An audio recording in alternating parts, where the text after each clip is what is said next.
अज्ञानतिमिरान्धस्य ज्ञानाञ्जनशलाकया चक्षुरुन्मिलितं येन तस्मै श्रीगुरवे नमः.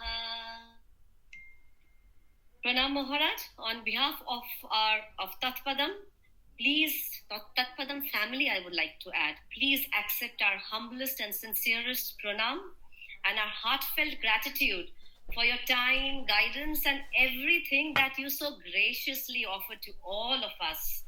And we cannot thank you enough, Maharaj. We're really grateful to you for your time and attention. And I will now request Purushottam Vamshi from Bangalore to do the peace chant. That is our starting prayer, and this is the third session of the series Dedicated Disciples. Purushottam.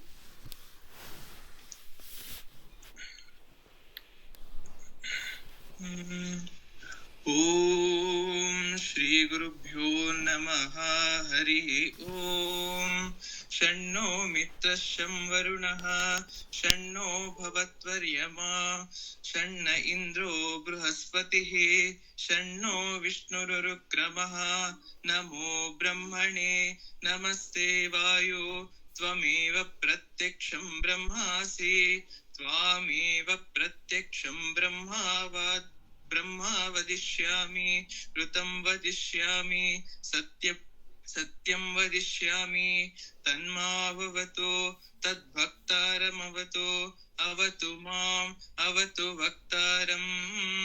Om Shanti Shanti Shanti Harihi Om. Thank you, Purushottam. Maharaj, over to you, please.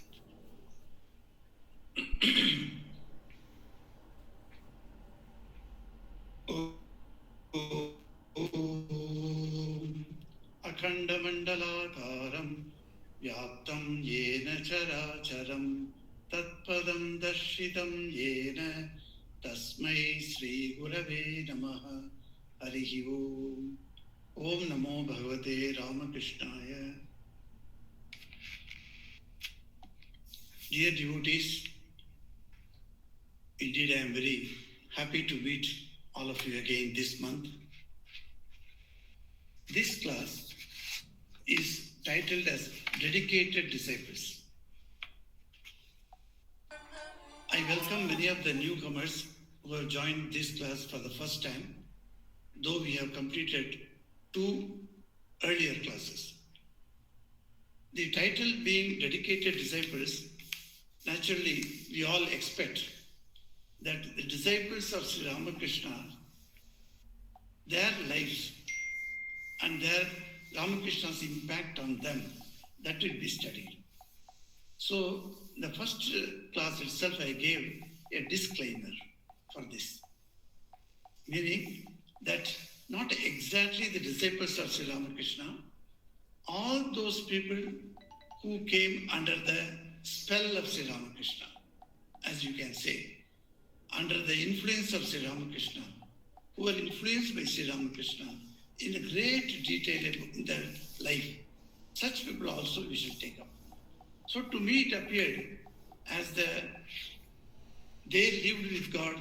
The book Swami Chaitananji starts with the life of Rani Rashmoni. I also felt that yes, Rani Rashmoni's life as the first life to be studied can be taken up. Because without Rani Rashmoni, there is no Dakshineswar temple. And without Dakshineswar temple, there is no Ramakrishna. And without Ramakrishna, there is no Vivekananda's Western mission. This is a quote by Sister Nivedita. So Nivedita very strongly says Rani Rashmoni's importance in the stream of Ramakrishna's life. And we also feel that how wonderful her life was. She built a temple, and it took 9 years to build a temple. And during these 9 years, she had undergone many, many challenges. With all that, she kept her patience and built this temple as if she was just waiting for Ramakrishna to come there. So we used to hear from Swami Ranganathananji Maharaj. He used to say that, look, Dakshineswar temple was the scientific laboratory of Sri Ramakrishna.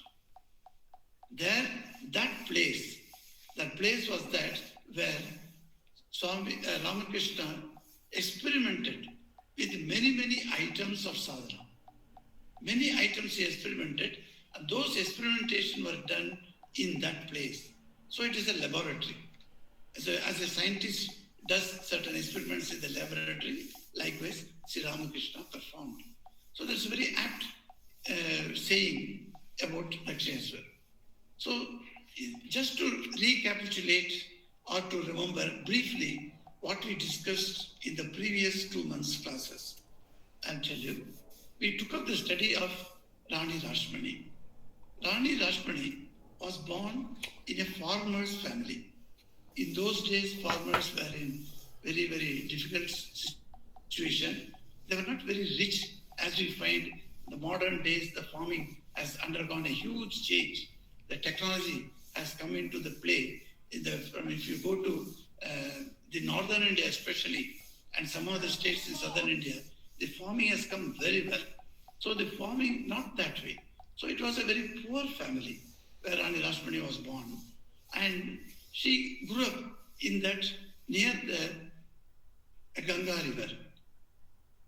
Strangely, the zamindar of Calcutta, or one of the zamindars, I should say, of Calcutta, Raj Chandra, he used to go by boat. One day, he sighted this girl who was standing on the bank of the river. Before that, I should say, twice his father had tried to make him agree for a marriage. But Rajchandra was refusing. You see how things in the cosmic plan, how things are coming together to bring Ramakrishna into that scientific laboratory. 2 times he was offered very high-class girls, but he refused. But seeing Rashmoni, he fell in love with her. And he went and told his father, look, Dad, I want to marry this girl. And father was stunned when he heard about this girl, that she was a very poor farmer's daughter. Anyway, son has agreed to get married, and that will be good for us, our family. So he agreed to his wishes. And then he sent his men and the ladies to go and see this girl. And when they visited Rashmoni's home, Rashmoni's father and mother, they were stunned because Zamindar's people have come asking for the hand of their daughter. So immediately they agreed, and it was good fortune, they said, knowingly or unknowingly. You see, the mother of this Rashmoni, she used to call her Rani, which is a pet name. We call like that in our children, we give these pet names. Unknowingly, she called her from baby's time Rani. But later, she's going to become an actual Rani, was not known to her. And that is also God's grace, that how she grew into that family. And when she came to Rajchandra's family, she was very happy. She was now a wealthy lady. But not with a hard heart. She had such compassionate heart. Because she was herself born in a poor family, she has suffered the poverty. She knew what is the suffering of a poverty. So she knew that. And that's why poor people had a special place in her heart. She has done lot of charitable work in that area. And she became famous. And she learned English so that she could speak with Englishmen and English ladies. And she became one of the important VVIP, as we say, important person in the society. For any governmental functions or celebrations that important people are invited from the society, there Rani Rashmoni is a must. She must come there. So likewise, her influence on the Western people, that is the Britishers, that also increased simultaneously as she grew up in her stature as a wonderful lady with a great charitable heart. And she did so many charities, all those details we saw in the last class, and how she became so famous in Calcutta itself and in other places also. Now, Rani Rashmoni How did she get Ramakrishna there? That was also a great cosmic plan, I should say, because the temple was to be constructed. Everybody knew the temple is going to come up, and the temple is coming up, and the image of Mother Kali is also sculpted. It is ready for installation. At that time only she felt a big hurdle from the priest class of Calcutta. They came together and told her that if you open this temple of Mother Kali, none of us will join as a priest, because you come from a much, much lower caste. This caste difference in those days was very, very big botheration. That's why Swamiji says the caste system became a bane of Hindu society. It became a bane. So that is how it happened, and she was stunned. She has spent so much money, and she purchased a land, and that land also was given to her by Mother Kali in her dream. In the boat, she was going to Varanasi, and on that night she stopped and in Ganges in one place, and Mother comes and tells, "Why are you going to Varanasi? Make my temple here. I will come and reside in this temple," she says. And she gets up in the morning and sees a plot of land there she wants to purchase, and that was Dakshineshwar village. To get that land itself was a problem. She got it. Now she wants to build a temple. Temple is being built, and a Garbhagriha was done, and the image is got ready. At that time, no pujari will be there. Just think what a terrible tension for Rani Rashmoni. And Ram Kumar, the elder brother of Sri Ramakrishna, came to her rescue, and he resolved, from the counseling of Ramakrishna, he resolved the big problem.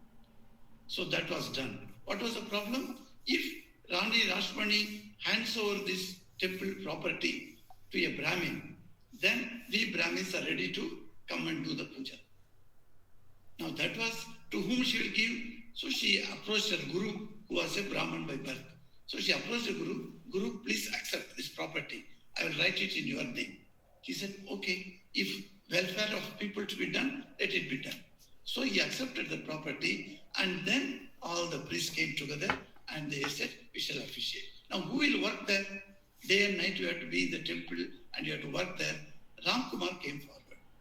And Ram Kumar was in bad search of the job at that time. His father has passed away.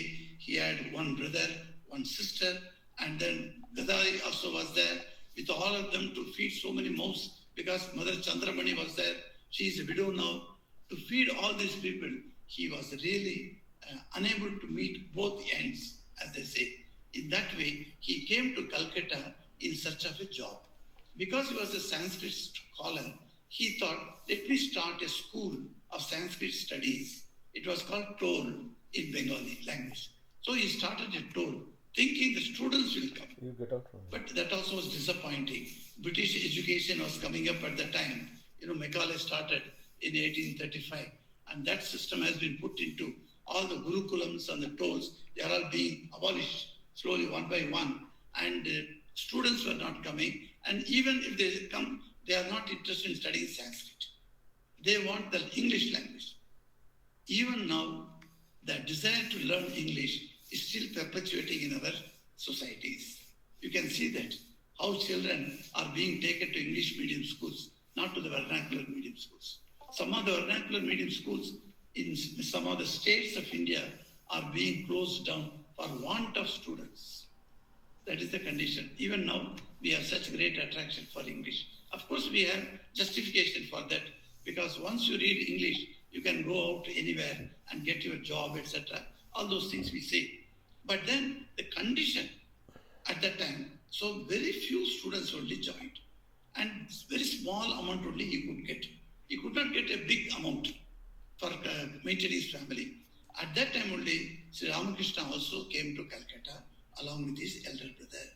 And when Ram Kumar was appointed as a priest in the Dakshineshwar temple, naturally Sri Ramakrishna, that is Gadai, also shifted his residence to the Dakshineshwar temple. There his life started. His spiritual experiments started in that great temple. And then the Murti was not installed. And it was because good day has to be selected. That also was a great obstacle for the Rani. And the day also was not available according to the Panjika, the Panchang. When you see the Panchang and say, select a good day, and the day was not available. Luckily, the 31st May 1855 was chosen as the nearest better day. So she said, come what may, let us start the temple. Because before that, Mother Kali came to Rani Rashmoni second time. First time, she told her that you worship me here, build a temple here. Second time, she came in a dream and said, look, Rashmoni, you have kept me in a box. How long I should be lying in the box? Put me into my chapel. Then she went and opened the box and she found exactly perspiration on Mother Kali's face. And she touched her body and it was warm. She understood this is not a mere stone image. It is Mother Kali is living in this image. So immediately she took action and on 31st May, that was inaugurated. Now, okay, but how did Ramakrishna come into the picture of worshipping Mother Kali? Because he was born in the family of, yes.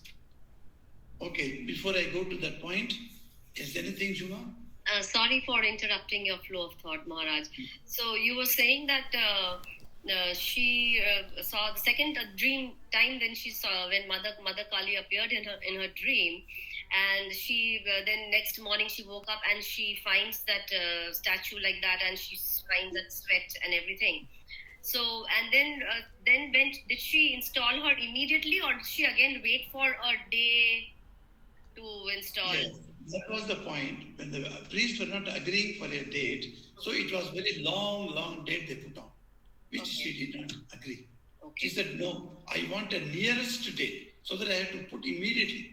And of course, the nearest date came on 31st May, so that was taken. Generally, in that date is very important for Jagannath Puri. But generally, temple installations are installed and taking into several other considerations in astrology, that several things they consider. But all those things were not considered for installing Mother Kali's temple. She took, this is the better day, so let us go for it. And immediately it was done. Now, Mother Kali's, this dream, that was a pointer to all of us that the image we see in the temple is not a mere image only.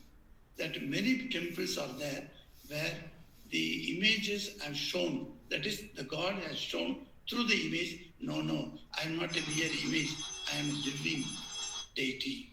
That in many of the temples we can see. Recently I had been to Udupi, a small town in Karnataka, near Mangalore. It's just 2 hours from Mangalore. In that there is a temple of Sri Krishna. And strangely, when you enter the temple, you see the deity is facing you. That's how you enter the temple. Wherever the temple you go, and the entrance, you can see the deity facing you.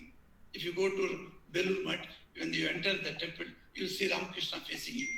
That's why all the temples are there. But here, you are seeing the backside of Sri Krishna. And then go around behind, and there a small window is there, and Sri Krishna's face is facing the window outside the temple.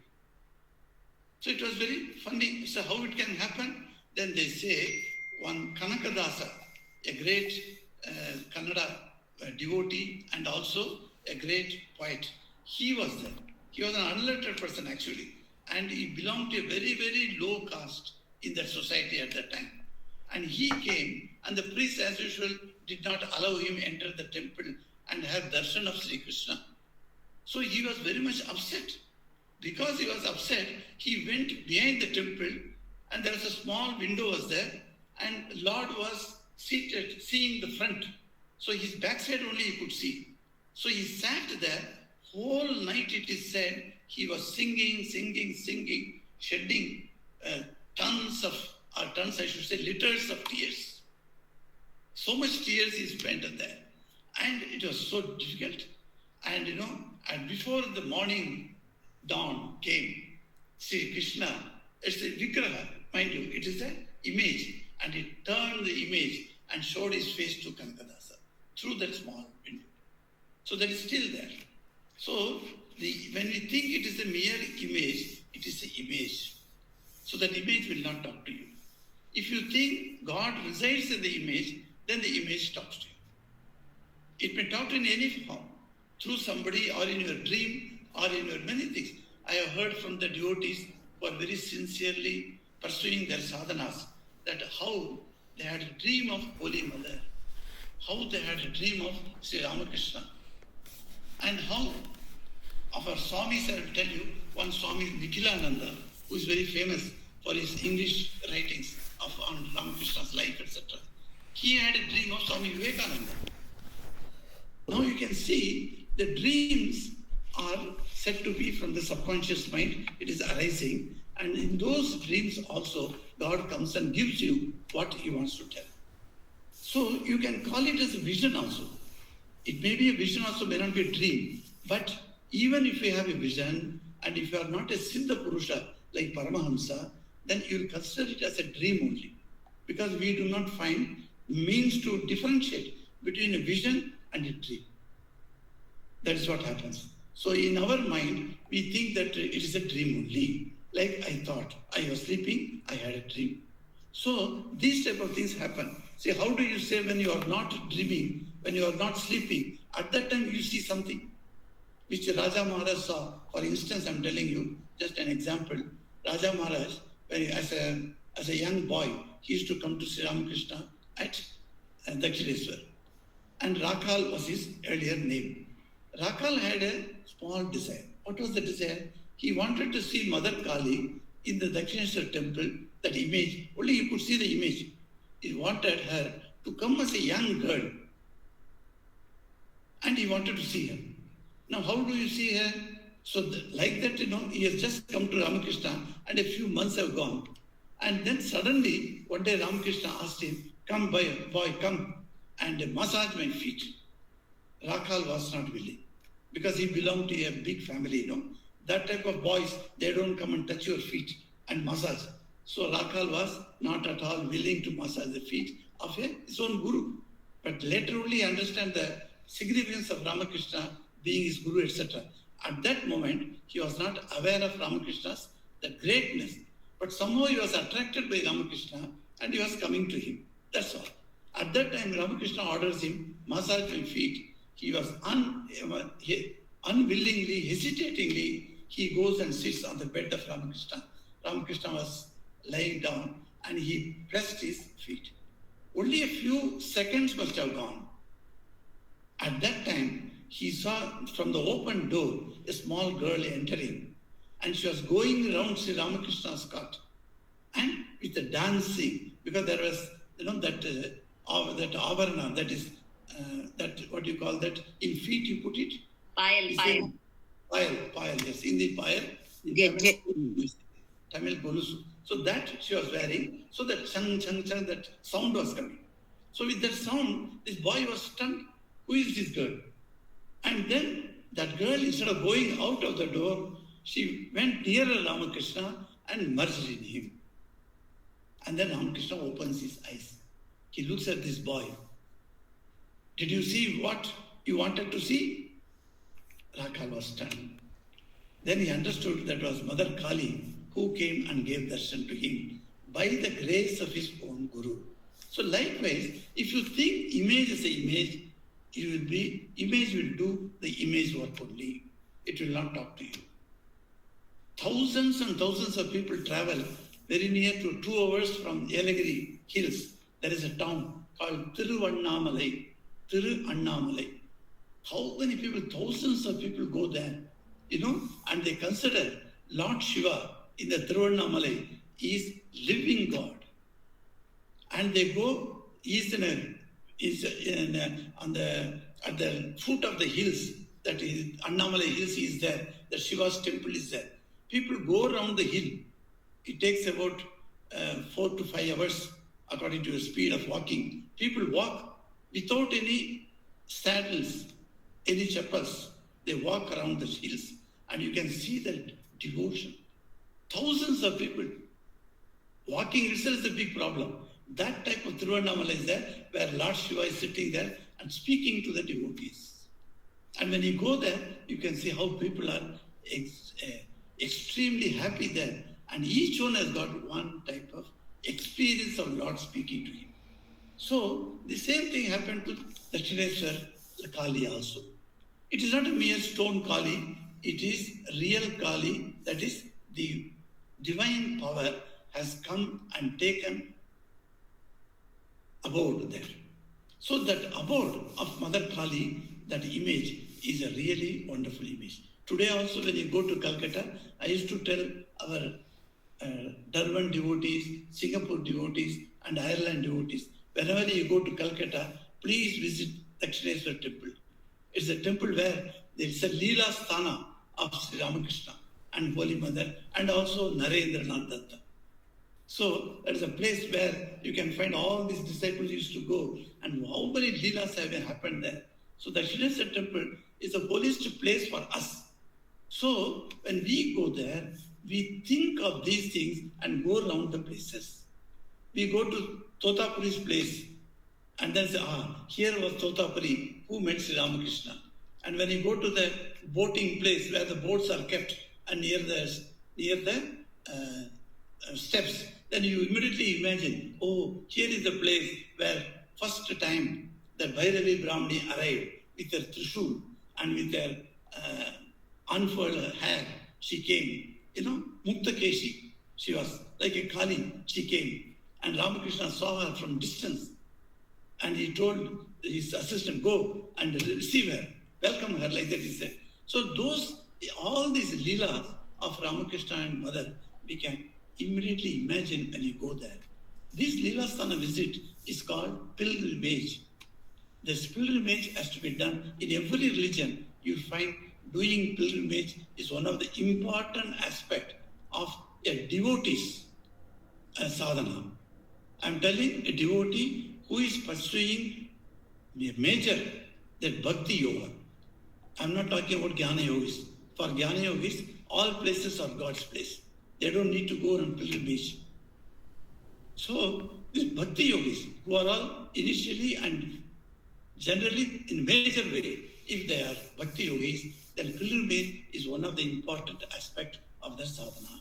Now you see, after this, naturally, Ram Kumar health fails and within 2 years he dies. Now who will take up that work of doing puja to Mother Kali? Luckily, before his death, Ram Kumar has taught Sri Ramakrishna the puja paddhati of Mother Kali. We think some of the pujas are very easy because we find some priest, some Brahmin priest doing some puja in some temples and we think, these pujas are very simple.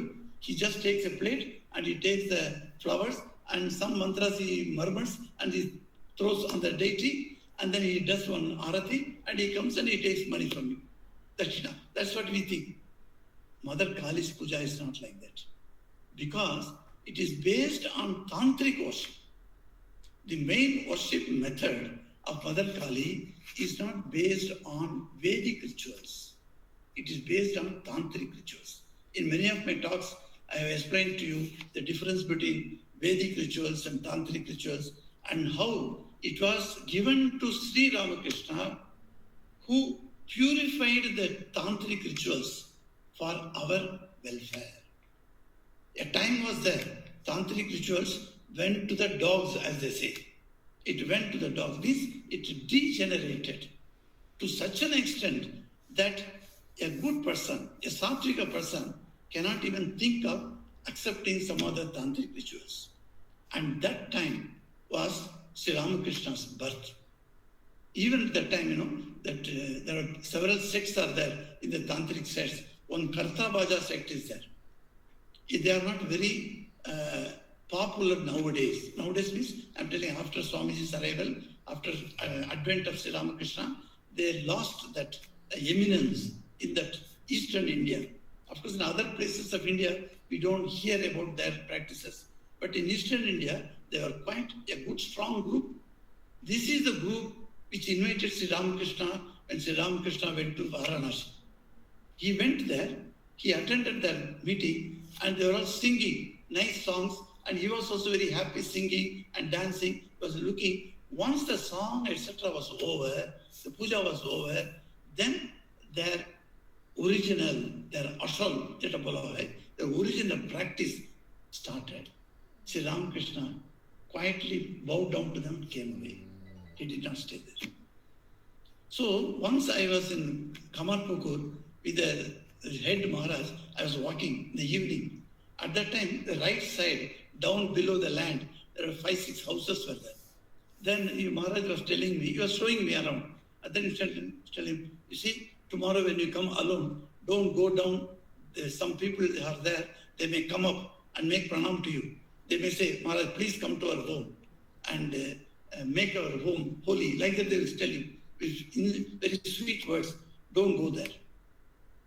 Then I said, okay, Maharaj, your instruction will be carried out. And then after coming to ashram, I asked, why you prevented me from going there if they call me? He said, they are all karta bhajas. You should not go. Then he explained to me in detail what the karta bhajas were doing. That was not at all to the taste of sattvika worship, which our Ramakrishna Mutt and mission are accepting. So now you see, this Kali Puja was such a great, tough puja. Even the mantras, whole night, there are places where you can go in our mission branches, or even if you are in Calcutta, please go to Belur Mutt and sit there, whole night. Whole night means from night 9 o'clock to next day morning 4 o'clock, till the Mangalarti is done to Sri Ramakrishna. The puja goes on, and the puja is divided into 4 parts. And that 4 parts, puja is done, you must sit and watch. And when the mantras are told, absolute silence is there, you can hear the mantras because they give it in mic. And the mantras, if you know little good Bangla, Sahitik Bangla if you know, you can understand these mantras. Because they are all Sanskrit words and Bengali Sahitik words are much in relation similar. So you can understand the mantras. When you understand the mantras, you will know what a joy it gives you. So the night-long puja of Mother Kali is done. But other days, daytime puja is done. That is also not easy. It takes about 4 to 5 hours puja of Mother Kali in Dakshineswar or wherever Kali worship is done. So now that puja has to be taught to Sri Ramakrishna by his elder brother. And naturally he taught him. And Ramakrishna, from the childhood age we find, he was very, very easy, very, very quick in grasping the matters. Whatever told to him, he will grasp it. That's how in the young age, when he was 10, 11 years age, in Kamarpukur, he used to go around the village and sadhus used to come while traveling to Jagannath Puri Jatra and they would stop there. As yesterday we were talking about Narada, just like Narada. So the Narada was also like that, like Ramakrishna. Ramakrishna was like Narada, and he used to go to the sadhus and talk to them. Now we find that type of things has created a great affinity with the sadhus' way of talking, way of walking, and how they express their certain ideas, etc., etc. So he learned so many things from them. At that time only, he learned many stories about Puranas, etc. What did he do? He would come back to his home and then he would tell. And Chandra Devi was alone and she was doing all the home works. It was very, very tough for her. There was no time for her. At that time, Ramakrishna, not going, attending the school, he would have come back from the school and he would help his mother in their home activities. At that time, a few nearby ladies, they came to the house and they were very fond of this Gadai because Gadai was very sweet to them. And he could make play, so many things he could make. So they were all very inspired by him. So these ladies would come and all of them will put their hands to the household work and within quick time, they finish it. And they all will come and sit and say, Gadai, Gadai, come here, sit before us and tell. So Gadai would narrate some of the stories he heard from the sadhus, some of the stories he heard in the Puranas, stories he will tell. And he will sometimes, exactly, he will mimicry also. Just like that, for a Pandit, how did he use his hands while telling? how did his facial expression was there. Sometimes he has watched the ladies of the village going to take water from the river and how they among themselves they speak and quarrel. All those things he has watched. So he has the greatest memory is of Sri Ramakrishna. From the child, as if he had gone, that Medha Nadi has grown in him. That is why he was strong, 100% strong in his brahmacharya. And that Medha Nadi was there in Sri Ramakrishna. Of course, he's an avatar Purusha. We don't compare him with the ordinary yogis. Why I'm telling you this? Because Ramakrishna had the greatest grasp and the memory to understand the complicated Kali Puja Paddhati or the procedure, and so easily he picked up and he started, and he was appointed as a Pujari of Mother Kali. And there, the drama is going to start from there. We shall take up in the next class. So I give you just 5 minutes are there. If anybody would like to ask or say remarks, observations, anything. Juma, you can please host. Oh, you yes. Can direct devotees. Yes. So, any of you all have any questions which you all want to ask Maharaj? Please feel free to ask. Sriraj has raised his question. So, Maharaj, so during the night of Kali Puja, as initiated devotees who are not very, we don't understand the Puja Paddhati in a very clear manner. What should be our method of practice? We sit there in the temple for the whole night. What should we do? Yes. You see, since we are not taught the Sanskrit language as a language in our school curriculum, we are deficient in understanding some of the technical terms of Sanskrit. Even if you are a Sanskrit Pandit, it doesn't guarantee you that you can understand the mantras of Kali Puja. Because Kali Puja mantras are already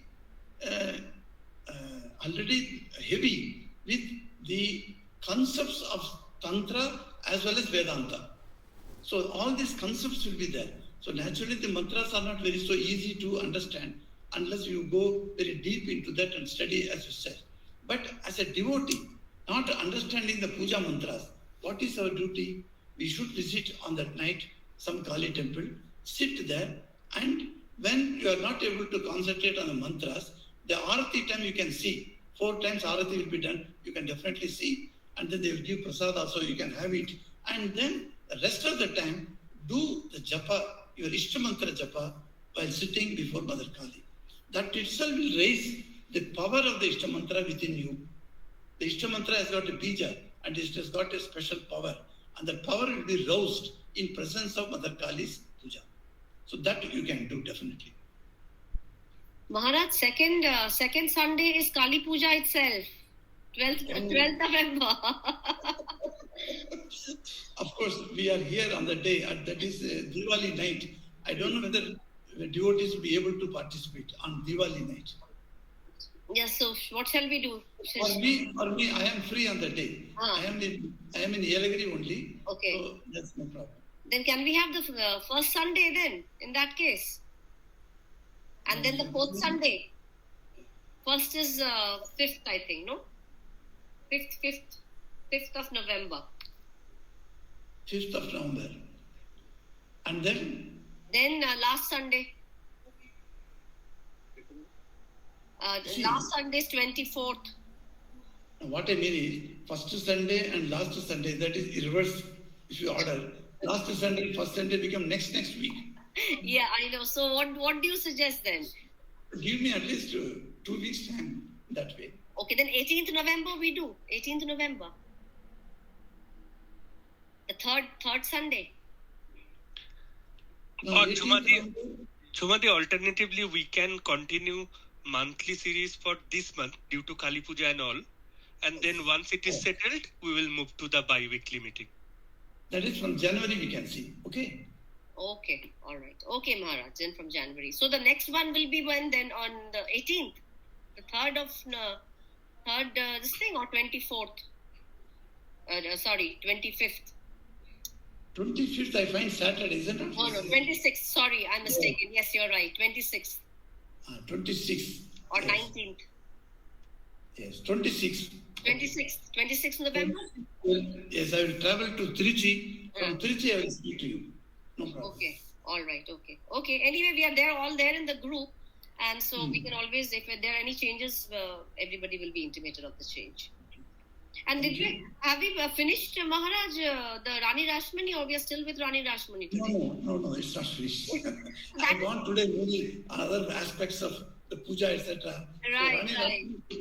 We have not come yet. Yes. So that's why we were requesting if you could do it on 5th of November. No, there's no urgency like that. Time is infinite. Okay, Maharaj. So much is there. Yes, if knowledge is infinite, our capacity is only limited, and everything else is infinite. Yes. Okay, any more questions, devotees? Why is Kali Puja done in the night? Night? Evening time? Why you are not favoring the night mode of worship? Because one has to, if they want to fast, they'll have to fast the whole day, that's why.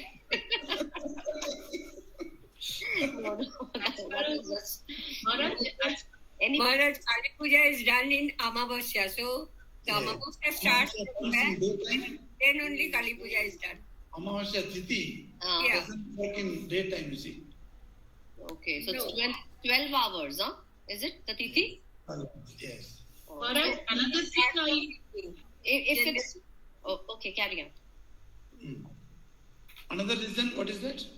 Yeah, Maharaj, I have heard that even Tantra Sadhana, that usually is done at night. Very good. That's the correct answer. Yes. So that's why the Tantra Sadhana, it is, night it has to be chosen. That's why Amavasya night was selected. That could be one of the reasons why Amavasya was selected, and for Lakshmi, why Purnima was selected. So is there what is the reason why Tantric Sadhana has to be done in the night? Because in night, some other spiritual powers, they get activated, or they are very, or because it is very quiet, the energies are different. What is it? Yes. Generally, Amavasya nights are very quiet because there is no moon. Okay. The Chanchalam, the Chandrama, Manaso, Jata, like that Vedas say. So the Manas comes from the Chandra's influence, you see, the moon's influence. So when Amavasya night, there is no moon visible to our eyes. So its influence on the beings in the world, on the earth, is very, very minimum. That's why it very easily your mind can get concentration during night, Amavasya night. Okay, so, okay. For the matter, on any night you can say, when these boys used to come to Sri Ramakrishna, he would take them. The night, mid of the night, he would get to wake them up and take them to come sit, and he would teach them the meditation. Meditation. Yes, night only is the better time for the mind to go on its own source. That's why night is taken. Okay. Vamshi wants to ask something. Maharaj, what does the gut, that Mangal gut represents, Maharaj? Mangal gut, the puja. Yes, you see, generally you worship, we keep that murti, during the puja time. In temples, there are already established murti is there, okay? Because the murti need not be changed every time. But in houses, etc., you have to bring a murti, or if the murti is not available, you have to make a ghata. This ghata worship is nothing but invoking the presence of Divine Mother in the ghata. There is a Lakshmi pujas are done in South India. You would have seen Varalakshmi Vratam. On that day, one small pot is taken and amra leaves are kept as a decoration for the neck, and only the neck portion of mother's face is kept there. So there is also one type of ghata worship. So the ghata will have all the purified waters will be there, and tailam will be there, and sugandha will be there, all those things, etc. Then you invoke Mother Kali there, or any deity you can worship. So in this case, you are not putting the image for permanent basis. That's why. Thank you, Maharaj. Yes, Neelanjana. Pranam Maharaj. Yes. Maharaj, Durga Puja and Jagadhatri Puja in Belur Math, we have seen it. It is carried out during morning time.